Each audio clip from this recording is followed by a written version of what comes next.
Não, não ficou. Opa, ficou. Então, agora nós estamos gravando, aí depois eu faço o link disso aqui e mando para vocês, que é outra coisa, outra fonte de consulta. Então, vamos lá. A competência tributária. A primeira competência que se fala aqui é a competência exclusiva. Ela é exclusiva. Então, é a competência que nós estamos falando de setores que são competentes para determinada coisa. Um setor igual à União, ela pode ter várias competências. Essas competências são ditadas pela Constituição Federal. A Constituição é que fala: você vai fazer isso, você faz aquilo, você pode fazer isso, isso, isso, você pode mexer com isso, isso, isso. A Constituição Federal, ela separa essas competências. Então, essa competência que nós temos aqui, competência exclusiva, ela fala o seguinte: a Constituição Federal nomina ou denomina qual que é qual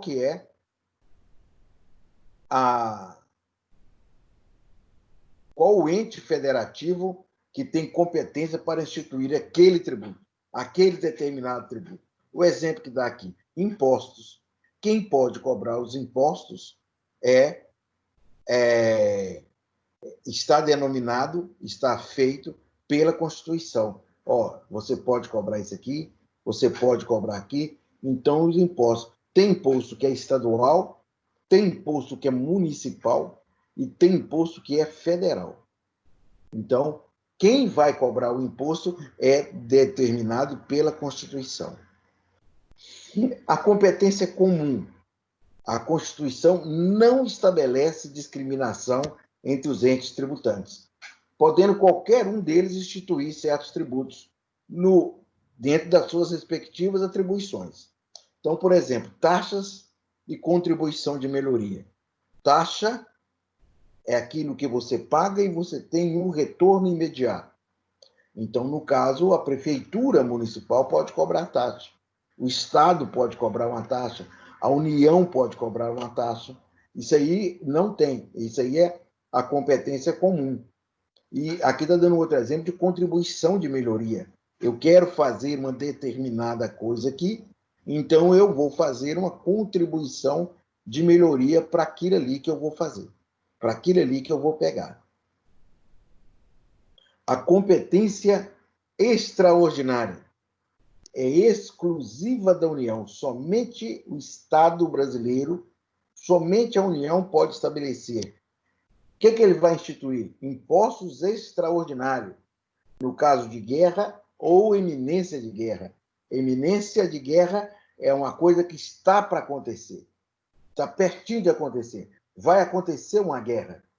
Então, nessa eminência, ou no caso de guerra, guerra externa.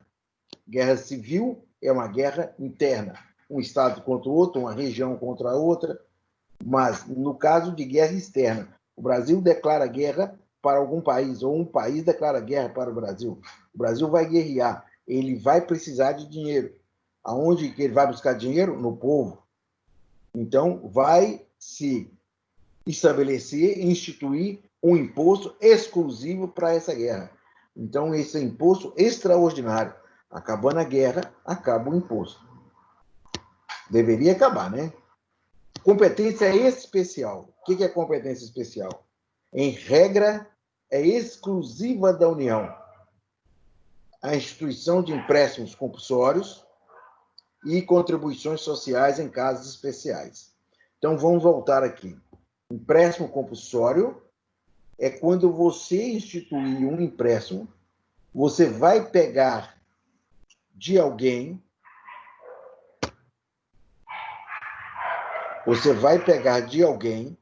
esse empréstimo para você poder fazer determinada coisa, determinada situação, você vai viver, você vai fazer com esse empréstimo.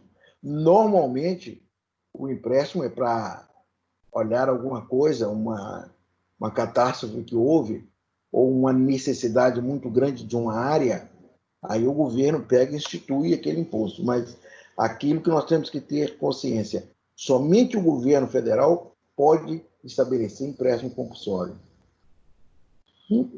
Vou voltar a uma coisa que eu disse há muito tempo atrás, que empréstimo compulsório parece uma coisa bem estranha.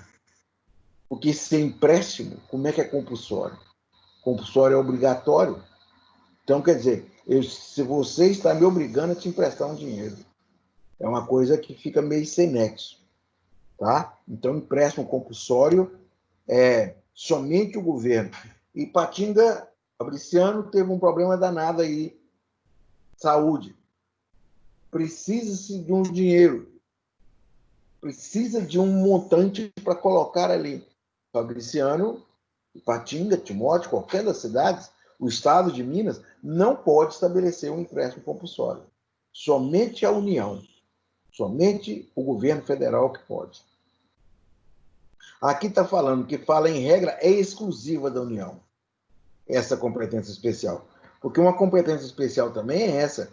O Estado pode cobrar contribuições sociais dos seus servidores. Contribuição social dos seus servidores. Somente dos servidores. Então, os estados podem. Por isso é que foge um pouquinho e aqui não fala que é exclusiva da União. Em regra, ela é exclusiva da União, mas pode sair fora. A competência residual, muito pouquinho usada, permite à União a instituição de outros impostos não previstos na Constituição. Então, aquele imposto que não está previsto na Constituição, a União pode fazer, desde que não sejam cumulativos, não pode ser cumulado com o outro, nem tenham a base de cálculo própria dos impostos já discriminados. Então, tem que ter uma base de cálculo nova, uma coisa nova. Então, isso aqui é, de vez em quando, surge a ideia de um imposto novo aí. Agora, no negócio da economia, eu não vou lembrar de que era, não era das grandes fortunas. Era um imposto que eles estavam estudando fazer, não tem previsão na Constituição, eles iriam usar dessa competência residual para criar. Mas veio esse negócio da pandemia, parou, ninguém falou mais. Em vez deles arrecadarem, eles estão pagando. Agora aqui nós temos dois quadrinhos. Um chama bitributação. Bitributação. Bi é 2. Então é a cobrança do mesmo tributo mais de uma vez por 2 ou mais entes tributantes diferentes. Então é quando você tem a cobrança do mesmo tributo mais de uma vez por 2 ou mais entes tributantes. E o outro aqui é bis in idem, 2 em 1. Então você tem 2 tributos pela mesma coisa, 2 em 1. Cobrança de 2 ou mais tributos pelo mesmo ente tributante, a mesma pessoa que cobrou um está cobrando o outro, competente em função de um único fato gerador. Cada fato gerador gera um tributo. Eu não posso cobrar 2 tributos de um mesmo fato gerador. A mesma coisa que me deu a obrigação tributária de pagar para o lado ativo um tributo, eu não posso pagar 2 tributos pelo mesmo fato gerador. Então, bis in idem é isso. Bitributação é a cobrança do mesmo tributo 2 vezes, mais de uma vez, por entes diferentes. Então, eu pago aqui, chega ali na frente, o outro ente que tem o direito de me cobrar tributo vai me cobrar o mesmo tributo que eu já paguei cá atrás. Então, essas duas situações são situações ilegais que não devem existir. São duas situações que não podem existir. A legislação tributária, eu vou sair de algumas coisas e vou me fixar mais nas definições, que foi aquilo que nós corrigimos ontem e que facilita para a gente gravar.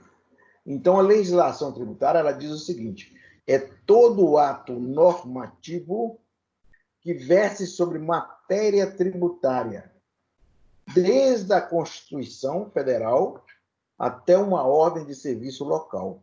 Então, nós estamos aqui em Ipatinga. O prefeito dá um decreto falando alguma coisa sobre tributo. Isso aí já é legislação tributária. Ao mesmo tempo que a gente vê a Constituição Federal, que ela determina alguma coisa, que ela fala alguma coisa, e isso está na Constituição, que é a maior lei do país, tem o mesmo valor como legislação do que um decreto municipal. Porque ambos estão falando de legislação tributária, ambos estão falando de tributo, matéria tributária. Então, as duas situações são legislação tributária. Vamos lá, lei. Somente a lei pode estabelecer lei ordinária ou lei complementar, dependendo da exigência constitucional. Tem situações que você pode usar a lei ordinária, que é aquela lei comum da Casa Legislativa, ou lei complementar. Tem situações que exigem lei complementar, que é aquela lei mais rebuscada, aquela lei que é votada pela maioria absoluta. Não é uma maioria simples, pela maioria absoluta das casas legislativas. Então, e a lei, aqui nós estamos falando do princípio mais importante da legislação trabalhista, mais importante de tributário, não legislação trabalhista, de tributário. Deixa eu ver o celular aqui, mas acho que não é ninguém chamando, não.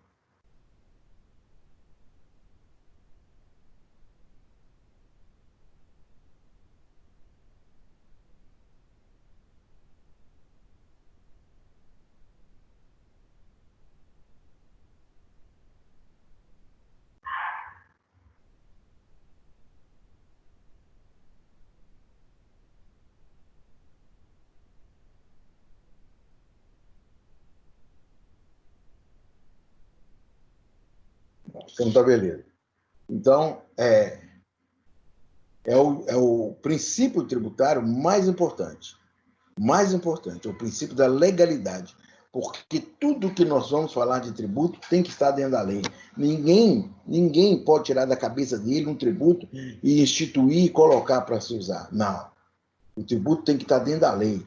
A lei tem que determinar o fato gerador, tem que determinar o sujeito passivo, a alíquota, a hipótese de incidência, todos os elementos do tributo. Todos os elementos são decididos pela legislação. Então, somente a lei pode instituir tributos ou acabar com o tributo, a sua extinção. A majoração de tributos, que é aumentar o valor do tributo, ou a sua redução, pode subir ou diminuir.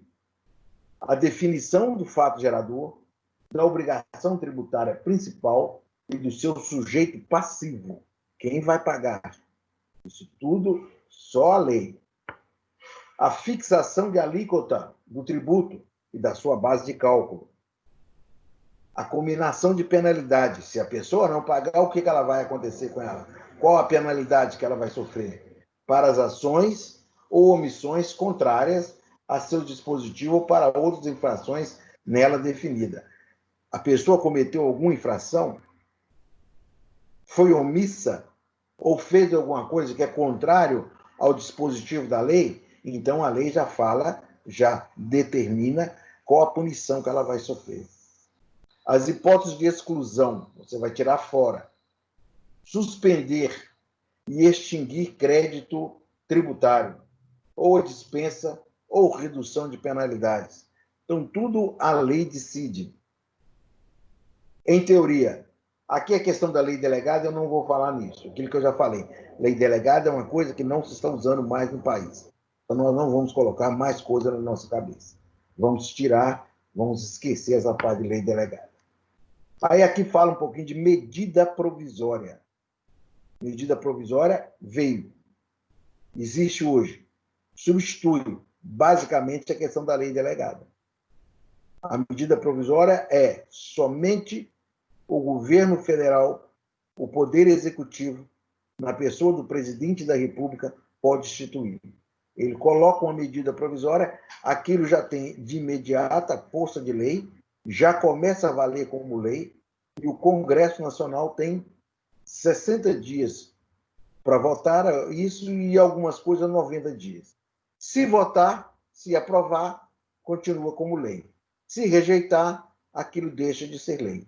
Se não votar, também decai e não vai mais valer.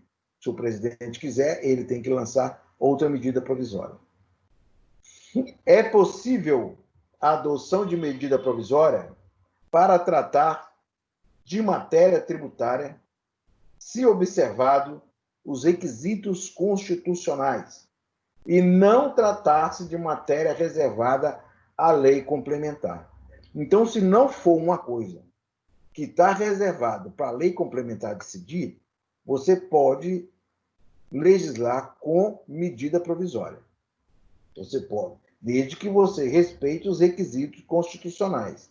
Não pode ser uma medida provisória com inconstitucionalidade. Não pode ser uma coisa inconstitucional, que vá contra a Constituição. Mas, se estiver de acordo com a Constituição, você pode usar. A lei complementar, ela se reserva o direito de decidir sobre algumas situações. Então, o que eu estava falando é que está agora no Congresso, está para votação, com esse negócio de pandemia, está um pouco parado. Mas existe lá um projeto para se taxar, para colocar no tributo sobre grandes fortunas. Grandes fortunas. IGF, Imposto sobre Grandes Fortunas. Aqui no Brasil nós temos algumas pessoas que são milionários, trilionários. Então, tiraria uma parcelinha desse dinheiro, eu acredito que o camarada pagaria todo ano um valor dentro da renda dele, dentro do dinheiro, dentro daquilo que ele tem, pagaria um valor que seria usado aí. Vamos ver se a lei já vai determinar para onde, qual que é o uso, o que vai fazer, entendeu? Mas seria uma forma de você obrigar essa pessoa que tem muito dinheiro a ajudar a população. Vamos ver se isso vai cair, se isso vai dar certo, se vai ter isso ou não. A gente vai ver aí. Alguns senadores, alguns deputados, alguns dirigentes são contrários. Eles não concordam. Que eles acham o seguinte, que o imposto de renda já faz com que aquela pessoa que ganhe mais pague mais. Então, você não poderia mexer na fortuna de uma pessoa, porque aquele dinheiro ali, ela trabalhou para ter. Ela custou para conseguir. Ela batalhou aquilo ali para poder ter aquele dinheiro. Mas não se olha-se o lado social. Graças a Deus que ela conseguiu, graças a Deus que ela tem. Mas tem outras pessoas que não têm. Então, se ela tem, ela pode ajudar a outras pessoas. Aí vai ter uma briga muito boa lá no Senado. Vamos ver o que vai dar isso. Medida provisória que implica instituição ou majoração de impostos, exceto imposto de importação, exportação, IPI, IOF, imposto extraordinário de guerra, só produzirá efeitos no exercício financeiro seguinte, se houver sido convertida em lei até o último dia daquele em que foi editada. Aí tem uma questão agora, né? A medida provisória, quando ela implica em instituição ou majoração de imposto, ela vai aumentar ou vai criar um imposto que mexe com dinheiro, ela só vai ter validade no ano seguinte em que ela foi editada, se ela foi transformada em lei até o último dia daquele ano que ela foi editada. Então, se você lança uma medida provisória em dezembro, ou em novembro, ou em outubro, ela tem que ser transformada em lei até dezembro deste ano para ter validade no ano seguinte. Se não, se ela for transformada em lei só no ano seguinte, ela só vai valer no outro ano. Ela vai ficar um ano inteiro sem aquilo só no outro ano. Ela só vai transformar em lei se ela for instituída no mesmo, transformada em lei até o último dia do mesmo ano que ela foi instituída. Essa parte aqui de resoluções do Senado, é que eu disse que nós não vamos olhar isso aqui, eu não cobro em prova, eu não tenho nada disso, vamos deixar isso para outra coisa. Aí nós vamos nesses decretos e normas complementares. Os decretos restringem-se aos das leis, em função das quais sejam expedidos, determinados com observância das regras de interpretação. Então, esse nós estamos falando aqui de decretos. São normas complementares das leis.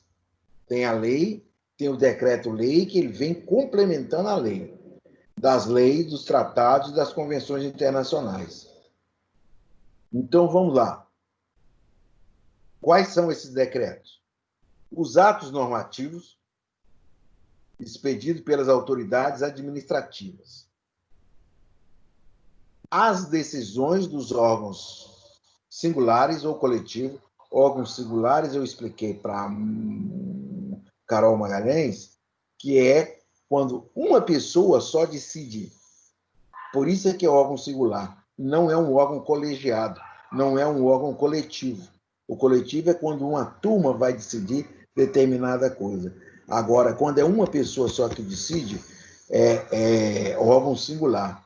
As decisões dos órgãos singulares ou coletivos de jurisdição administrativa. As práticas reiteradamente observadas pelas autoridades administrativas. O convênio que entre si celebra a União, os estados, o Distrito Federal e os municípios. Este ponto aqui também, assim como o ponto de resoluções do Senado, são coisas que eu não cobro na prova. Eu estou falando, não falei o outro, estou falando isso aqui, que esse aqui é mais simples, porque esse aqui tem a ver com essa vigência. Então, por isso que eu tive que falar esse aqui. Aí, agora, nós estamos aqui nessa vigência da legislação trabalhista. Vigência é quando a lei vai valer. Quando que vai valer isso? Quando essa lei está em vigência, quer dizer, eu estou perguntando o seguinte, essa lei está valendo? Essa lei, a vigência dessa lei é até quando? Quer dizer, estou perguntando, até quando essa lei vai valer? Tá? A legislação tributária dos estados, do Distrito Federal e dos municípios vigora no país, fora dos respectivos territórios, nos limites em que ele reconheça extraterritorialidade os convênios de que participe ou que disponham, esta ou outras leis de normas gerais expedidas pela União. Então, aqui está falando o seguinte, que as leis municipais, ela pode vigorar fora do município, de acordo com a extraterritorialidade dela, de acordo com aquilo que é dado à lei. A lei do Estado, a lei do Distrito Federal. Então, ela vai vigorar aonde ela foi colocada, mas ela pode também ter alguma coisa que é externa. Aí vai ter que dar uma estudada nessa questão da extraterritorialidade, aonde que isso vai valer. Aí aqui está falando, salvo disposição em contrário, entram em vigor. Quando é que vai entrar em vigor? Os atos administrativos expedidos pelas autoridades administrativas, na data da sua publicação. Assim que for publicado, já está valendo. Os atos administrativos. O prefeito municipal faz um decreto. Agora está cheio de decreto aí por causa desse negócio da pandemia. Ele faz um decreto, publica aquilo, assim que é publicado, já está valendo. Já está valendo. As decisões dos órgãos singulares ou coletivo de jurisdição administrativa, a que a lei atribui eficácia normativa. A lei diz que aquilo ali é uma norma. Quanto a seus efeitos normativos, qual o efeito que vai fazer isso? 30 dias após a data da publicação. 30 dias depois, vai estar valendo. Os convênios que entre si celebram a União, os estados, o Distrito Federal e os municípios, na data neles prevista. Há um convênio entre a Prefeitura de Ipatinga e o Estado de Minas Gerais. A partir de quando que aquilo está valendo? Na data que estiver colocado lá. Vai fazer um contratozinho, vai assinar o prefeito municipal, vai assinar o governador. Quanto que isso vai valer? Lá, neste convênio, tem falando a partir de quanto que vai valer. Ali não é na data da assinatura, ali não é 30 dias depois, ali vai estar estabelecido o dia que vai ocorrer aquilo ali. O Iago foi lanchar e já está voltando. Entram em vigor no primeiro dia do exercício seguinte em que ocorra a sua publicação os dispositivos de lei referentes a impostos sobre o patrimônio ou a renda. Isso aqui eu quero só fazer uma observação para nós anotarmos, para nós entendermos em relação a uma coisa que nós já vimos. Vai valer no primeiro dia do ano seguinte em que ele foi editado. Mas aqui também tem que respeitar-se aquela questão da noventena, dos 90 dias, tá? Tem que respeitar aqui também aquela questão dos 90 dias. Então, entram em vigor no primeiro dia do exercício seguinte, aquele em que ocorra a sua publicação, os dispositivos de lei referentes a impostos sobre o patrimônio ou a renda. Então, quando tem um dispositivo de lei que refere a imposto, que aumenta um imposto, alguma coisa sobre o patrimônio, só vai valer no ano seguinte. Olha, que instituam ou majoram os impostos, que definem novas hipóteses de incidência, que extinguem ou reduzem isenções, salvo se a lei dispuser de maneira mais favorável ao contribuinte. Então, tudo isso que mexe com a renda, que mexe com o nosso dinheiro, só vai valer quando a lei for publicada. A lei é publicada em 2020, só vai valer em 2021, respeitando os 90 dias. Só vai valer em 2021, respeitando os 90 dias. Ok? Então tá. Então aqui nós já falamos sobre competência, já falamos sobre legislação tributária. Aí agora nós vamos entrar aqui no finalzinho da nossa apostila. São 2 folhas.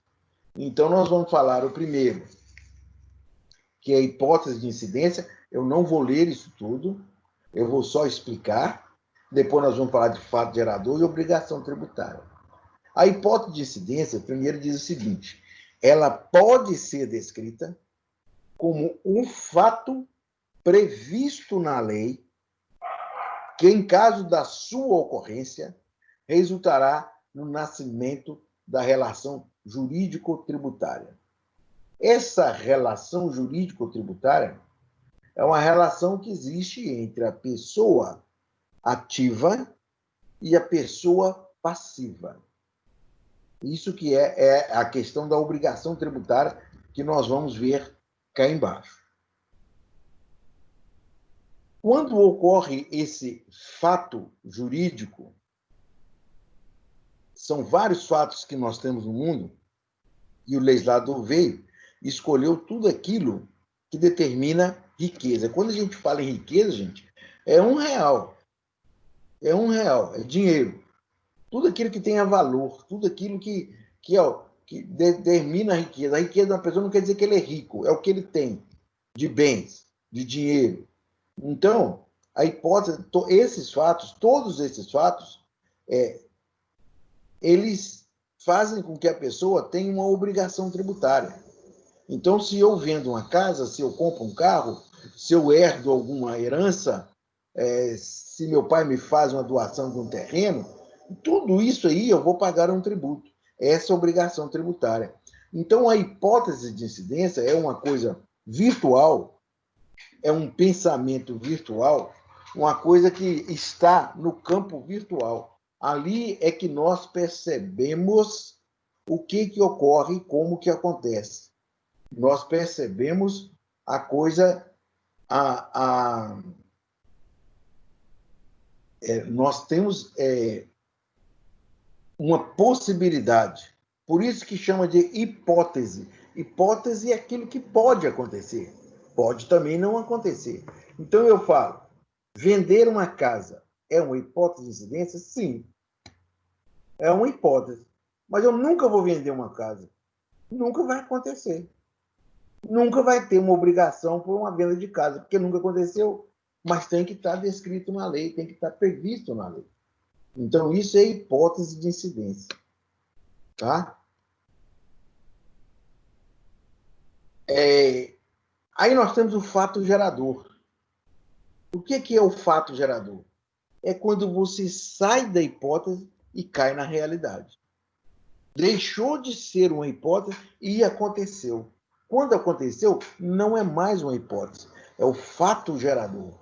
Então, fato gerador, nós vamos aqui na definição, que é uma definição mais fácil para nós gravarmos, é a materialização da hipótese de incidência. É quando deixa de ser hipótese, é quando ocorre o fato, a partir daquele momento se tornou um fato gerador. Fato gerador de quê? Ele é fato gerador de quê? Fato gerador da tributação, do tributo. Eu vou pagar um imposto porque eu estou comprando uma casa. Vou pagar um tributo porque eu estou herdando um terreno. Eu vou pagar um tributo porque eu estou vendendo um carro. Então, era uma hipótese de incidência, deixou de ser hipótese de incidência, transformou-se em fato, e esse fato é o fato gerador. Então, aqui, a definição mais simples, mais fácil para nós pegarmos, é a materialização da hipótese de incidência. Não tem outra saída. É a materialização da hipótese de incidência. Deixa eu ver o que ele mais fala aqui.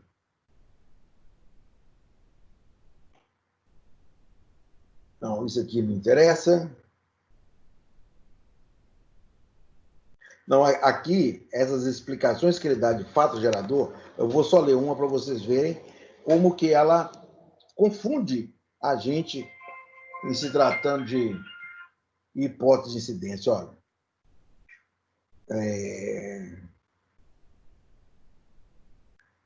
logo, essa expressão fato gerador pode ser entendida em dois planos. No plano abstrato da norma descritiva do ato ou do fato e no plano da concretização daquele ato ou fato. Então, quando ela está no plano abstrato da norma que descreve o ato ou fato, ela é hipótese de incidência. Ela não é fato gerador. Fato gerador é aqui, no plano da concretização. Aqui é fato gerador. Aqui é fato gerador. Aqui em cima tem outra definição. Olha, define o fato gerador como uma situação abstrata descrita na lei, a qual, uma vez ocorrida em concreto, enseja o nascimento da obrigação tributária. Então, essas duas definições de cima, para mim, elas confundem a cabeça da gente em relação à hipótese de incidência e fato gerador. E aqui fala, define o fato gerador como uma situação abstrata descrita na lei. Isso aqui é hipótese de incidência, não é fato gerador. Que uma vez ocorrida em concreto, aí sim, aí é fato gerador. Entendeu? Aí vocês veem como que ela confunde. Aí nós vamos passar para essa última aqui, ó. Obrigação tributária. A definição de obrigação tributária, segundo Arada, obrigação tributária como a relação jurídica que decorre da lei descritiva do fato pelo qual o sujeito ativo, União, Estados, Distrito Federal ou município, impõe ao sujeito passivo, contribuinte ou responsável tributário, uma prestação consistente em pagamento de tributo ou penalidade pecuniária. Então, o que é a obrigação tributária?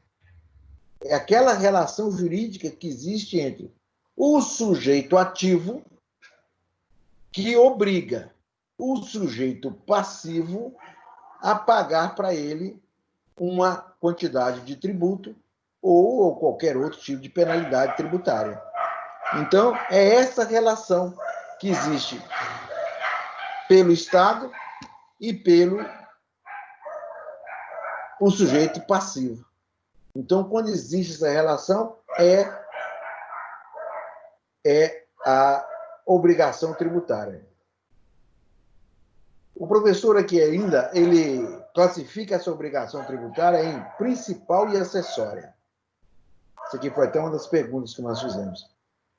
A primeira, a obrigação principal, surge com a ocorrência do fato gerador. E qual que é o objeto dela? O pagamento do tributo. Houve o fato gerador? Já tem a obrigação tributária principal. E ela vai te obrigar a pagar. O objeto dela é o pagamento da penalidade. Ao passo que a segunda decorre da legislação tributária e tem por objeto as prestações positivas ou negativas nela prevista. Então, a obrigação principal é aquilo que você tem que pagar.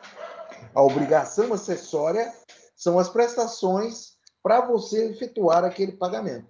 Você vai pagar desta forma aqui.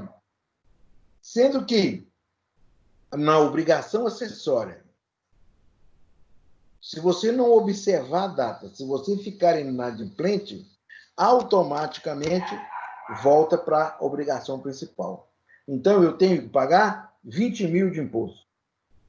Pela legislação, eu posso dividir isso em 5. Então, dá 4 mil por mês. Qual que é a minha obrigação principal? 20 mil reais. Essa é a minha obrigação principal.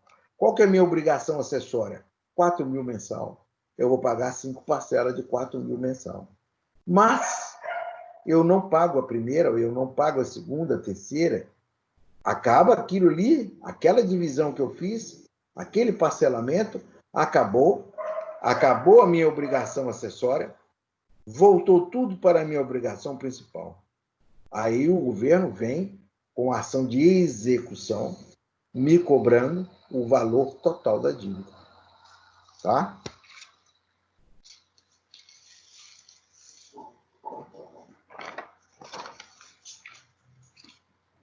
Base de cálculo. Base de cálculo. Em direito tributário, base de cálculo é a grandeza econômica sobre a qual se aplica a alíquota para calcular a quantia a pagar. Então, eu tenho um determinado valor a pagar. Vamos pegar como exemplo imposto de renda. Imposto de renda, você soma tudo aquilo que você recebeu no mês, faz as deduções no ano, faz as deduções que tem que ser feitas, coloca para fulano, desconta médico, desconta dentista, desconta escola, pensão alimentícia, você desconta tudo. Aquilo que sobrou, sobre o que você vai pagar o imposto, isso aqui é a base de cálculo.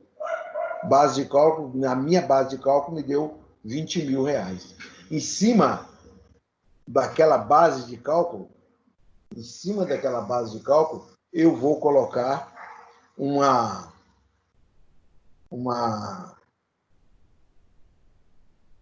eu vou aplicar uma alíquota para poder calcular quanto que eu tenho que pagar. Por exemplo, nós temos uma tabela no imposto de renda. O maior é 27,5%, 27%, eu acredito. Então, deu que a minha base de cálculo é 20 mil, pela minha tabela, de tanto a tanto, vai aplicar tantos por cento para me saber quanto que é o imposto que eu vou ter que pagar. Então, direito tributário, base de cálculo, é a grandeza econômica sobre a qual se aplica a alíquota para calcular a quantia a pagar. Quanto que eu vou pagar? Aí eu tenho ali. Por exemplo, na venda de imóveis, a base de cálculo do imposto de renda é a diferença entre o valor da venda e o valor declarado do imóvel na declaração anual de renda. Então, qual que é a base de cálculo? É o valor que eu vendi e menos o valor declarado. Eu falei que minha casa valia 100 mil reais, é o valor declarado que tem. mas ela foi vendida por... eu falei que era 150, ela foi vendida por 250. Então, esses 100 mil é a base de cálculo. Eu vou pagar o imposto sobre isso, porque o valor declarado eu já tinha. Então, eu já sabia quanto que era, já tinha pago, aquilo ali já não contava mais. Mas aquela diferença foi o que eu ganhei. Em cima daquilo que eu ganhei é que eu vou pagar. No ICMS, a base de cálculo geralmente é o valor da venda da mercadoria, salvo disposição em contrário. Então, aqui nós temos dois exemplos, na venda de imóvel e no ICMS. ICMS é um imposto estadual. Aí nós temos aqui agora alíquota. Alíquota. Em direito tributário, alíquota é o percentual ou o valor fixo que será aplicado sobre a base de cálculo para o cálculo do valor de um tributo. A alíquota será um percentual quando a base de cálculo for um valor econômico. E será um valor quando a base de cálculo for uma unidade não monetária. Então, vamos explicar isso aqui. Olha, deixa eu ver se eu posso.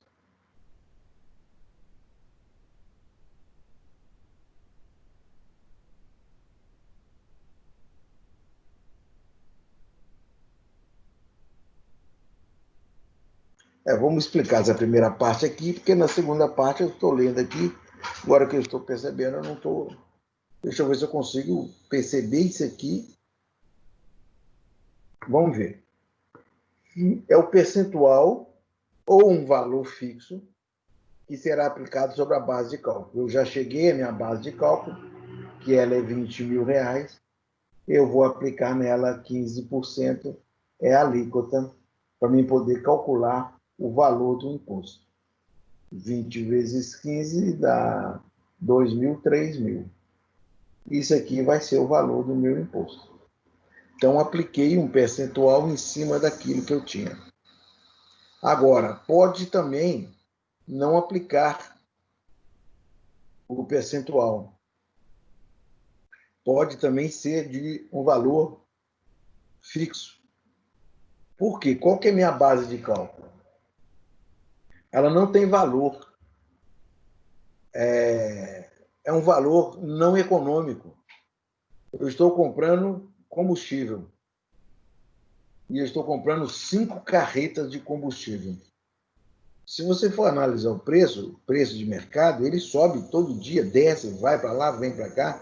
Então, você tem um imposto em cima daquela quantidade. Metro cúbico de madeira não é valor econômico. É um valor, é uma coisa determinada. Eu estou comprando 5 carretas de óleo diesel. 5 carretas. Em cima de cada carreta, eu tenho um valor, que é uma alíquota a mais que eu coloco. Quanto que você vai vender? Não importa quanto que vai vender. Mas você sabe que você vai cobrar ali mais 2 mil reais como alíquota, como imposto. 2 mil reais. Então, você vai colocar 2 mil em cima daquilo ali. Então, aqui é o que está falando. Olha, é um valor, é um percentual ou valor fixo, que será aplicado sobre o cálculo, para o cálculo do valor de um tributo. A alíquota será em percentual quando a base de cálculo for um valor econômico.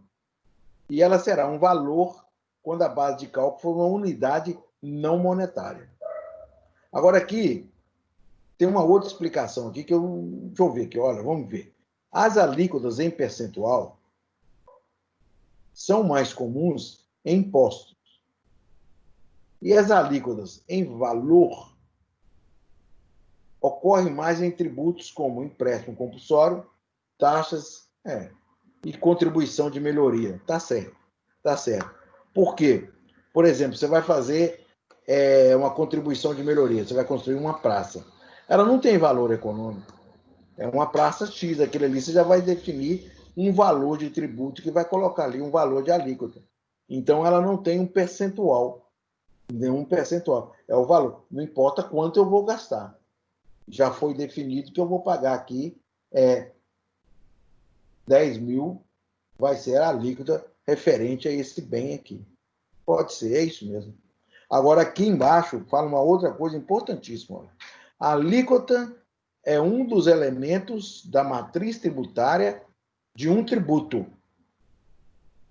Há exigência do que o seu valor ou percentual seja estabelecido em lei.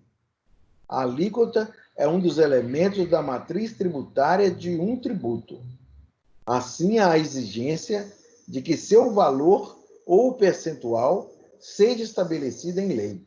Então, a alíquota é um dos elementos da matriz tributária. A alíquota, a base de cálculo, a hipótese de incidência, o fato gerador, tudo isso são elementos da matriz tributária. Então, aqui está falando que também tem que ser estabelecido em lei. Vamos voltar à mesma coisa que nós falamos na aula geral. É estabelecido em lei. Tem que ser. É o principal, é o princípio tributário mais importante. A legalização. Princípio da legalidade. Tem que estar. Agora vamos ver aqui, ó. De acordo com o princípio da progressividade, uma coisa vai progredindo. Quanto maior a base de cálculo, maior é a alíquota. Isso significa que um tributo cai em um dos seguintes casos. Progressividade pelo valor. O tributo possui uma alíquota variável. Progressividade extrafiscal, que é o que nós vemos aí o dia inteiro com a gente. Tributo possui alíquotas maiores, como penalidade sobre base de cálculo com valores maiores, e ou alíquotas menores, como incentivo sobre base de cálculo com valores menores. Então, vamos ver. Aqui dá um exemplo da conta de luz. Se você gasta até 200 kW, você vai pagar, vou pôr aqui, R$15.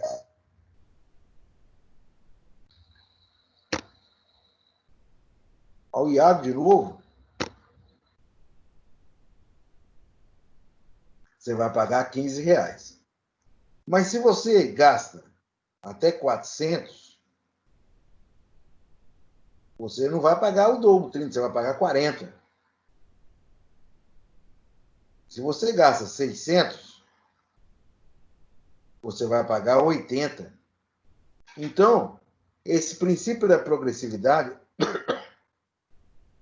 o objetivo desse princípio é influenciar o comportamento do contribuinte. Quer dizer, quanto menos eu gastar, menor vai ser minha alíquota. Menor eu vou pagar. Menos eu vou pagar. Quanto menos eu gastar. Quanto mais eu gastar, maior vai ser a alíquota. E a gente tem que perceber que aqui é um paradoxo. Aqui é uma diferença. Porque, presta atenção, o que deveria analisar? Se eu estou gastando mais, eu vou pagar menos imposto. Porque eu estou gastando muito. Quem está me vendendo quer que eu gaste mais. Porque aí eu vou ganhar menos. Aí eu vou pagar menos. Mas aqui não, é o contrário. Aqui é o contrário. Quanto menos você gasta, menos você paga. O objetivo aqui é você frear o consumo, para que o seu consumo não seja grande, não seja alto. Aqui nós temos vários exemplos, várias coisas. Bebida alcoólica, cigarro, o imposto é lá em cima. É lá em cima. Livros, basicamente não tem imposto. Porque a atuação do governo é que você diminua o consumo de coisas negativas e aumente o consumo de coisas positivas.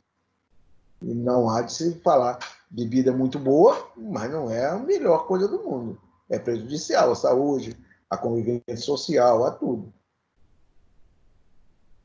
Cigarro é totalmente nocivo à saúde, prejudicial ao convívio social, prejudicial ao âmbito familiar, a tudo. Livros, não tem problema nenhum. Pode-se colocar mais barato, sim. Então, o objetivo desse princípio da progressividade é influenciar o comportamento do contribuinte. Aqui está um exemplo. Em consumo de água e energia, após uma determinada quantidade mensal de consumo, a alíquota muda para uma maior, mais agravante, levando o consumidor a evitar este limite. Ok? Bem, pessoal, esta revisão que nós fizemos agora é a matéria da prova. É a matéria da prova. Então, não tem maiores dificuldades. Competência tributária, somente aquela folha, somente aquela página. Legislação tributária, tirando resoluções do Senado e decretos e normas complementares. Hipótese de incidência, fato gerador, obrigação tributária, base de cálculo, alíquota. Alíquota. É só isso. A nossa apostila traz aqui embaixo ainda algumas chargezinhas, mas eu nem gosto muito de falar sobre ela, porque como essa apostila é mais antiga, isso aqui está um pouco defasado, embora nem tanto. Essa aqui, por exemplo, não está. Mais da metade das empresas no Brasil quebram em menos de 8 anos. Então, tem um exemplozinho aqui, um camarada com a lista enorme de exigências para poder abrir uma empresa, mas abrindo com a tranquilidade, e na hora de fechar tem um camarada aqui sentado em cima de um saco de imposto. Aqui é a mesma coisa, uma mulher fazendo uma compra, e a compra cheia de imposto em cima, IOF, IPI, PIS/PASEP, CONFINS, CID, ISS, ICMS. O CID, inclusive, não devia nem estar aqui, porque CID é imposto sobre combustível. E aqui é um tributo que fala sobre contribuição de melhoria. Parabéns, vamos fazer uma obra pública perto da sua casa. E o cara já enfiando a mão no dinheiro dos outros aqui, no bolso. Na nossa apostila, continuando ela, nós temos um resumão aqui de direito tributário com algumas coisas. Eu vou só dar uma pincelada rapidinha, só para nós entendermos. Eu até marquei aqui algumas coisas que seriam que é interessante. Eu vou até outra vez que eu passar essa apostila para um outro grupo, eu mesmo já vou destacar aqui algumas coisas interessantes. Então, aqui, olha, a lei que majora o imposto de renda para vigorar em um ano pode ser publicada até 31 de dezembro do ano anterior. Então, quer dizer, para vigorar num ano, tem que ser publicada no ano anterior. E aqui nós temos também os 90 dias. Aqui é só a definição de imposto, de tributo. A definição de tributo é correta afirmar que é toda prestação pecuniária compulsória em moeda, ou cujo valor nela possa exprimir, que não constitua sanção de ato ilícito, instituída em lei e cobrada mediante atividade vinculada. O tributo cuja obrigação tem por fato gerador uma situação independente de qualquer atividade estatal específica relativa ao contribuinte, denomina-se imposto. Aqui é aquela explicação que nós demos sobre a diferença de imposto e taxa. O imposto não obriga o governo a fazer nada para você diretamente. E a taxa, sim, a taxa você tem que receber alguma coisa em troca. No que se refere a empréstimo compulsório, é correto afirmar que a União, mediante lei complementar, poderá instituí-lo para atender a despesas extraordinárias decorrente de calamidade pública, guerra externa ou sua iminência, ou no caso de investimento público de caráter urgente de relevante interesse nacional. Esse ministro que nós temos aí do planejamento é um camarada muito cabeça, e ele, agora o governo federal agora gastou uma enormidade de dinheiro com essa pandemia, passando dinheiro aí, dando ajuda emergencial para as pessoas. E só aí, para vocês terem uma ideia, já foi falado que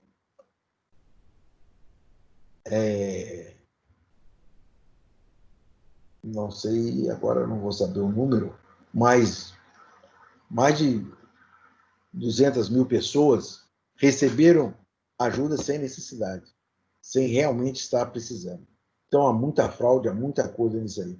Coisa que poderia ajudar várias pessoas que realmente necessitam, que realmente precisam daquele dinheiro, e as pessoas pegando.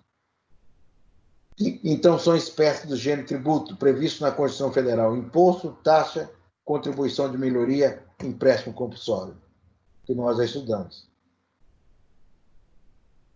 As contribuições de melhoria são tributos que podem fazer frente ao custo de obras públicas que decorra valorização imobiliária. As contribuições de melhoria são tributos que podem ser instituídos pela União, pelos estados, pelo Distrito Federal, pelo município. Um dos elementos que diferencia as taxas das contribuições de melhoria é o fato que as taxas remuneram serviços públicos, ao passo que as contribuições de melhoria têm como contrapartida a realização de obras públicas e consequente valorização imobiliária. Isso aqui não precisa. Taxa é tributo cobrado de alguém que se utiliza de serviço público especial e divisível, de caráter administrativo ou jurisdicional, ou tem à sua disposição, e ainda quando coloca em seu benefício ou por ato seu, despesa especial dos cofres públicos. Então, aqui, definição de taxa. Outra coisa aqui muito interessante, gente. É vedado, é proibido à União, aos estados, ao Distrito Federal e aos municípios cobrar imposto sobre templo de qualquer natureza. Então, quer dizer, as igrejas não pagam imposto.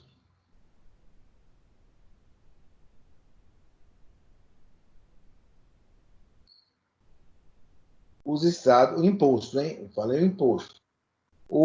Os estados, o Distrito Federal e os municípios podem instituir taxas, dentre outras, sobre os templos de qualquer culto, serviços das instituições de educação e de assistência social sem fins lucrativos.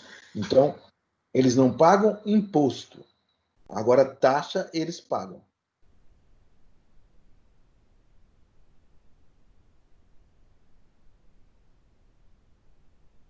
Isso aqui é competência tributária, ela é indelegável, salvo a atribuição das funções de arrecadar ou fiscalizar tributos. Então, você não pode passar aquele direito que foi dado a você pela Constituição, aquele poder que foi dado a você pela Constituição, você não pode delegar para outra pessoa, só para fiscalizar ou para arrecadar.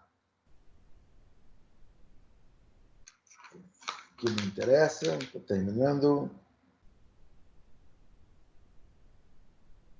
Não. Não. Não, é só isso aí. Isso aí é o que interessava a nós. Ok? Então agora eu vou parar a gravação e aí nós voltamos aqui para a gente conversar.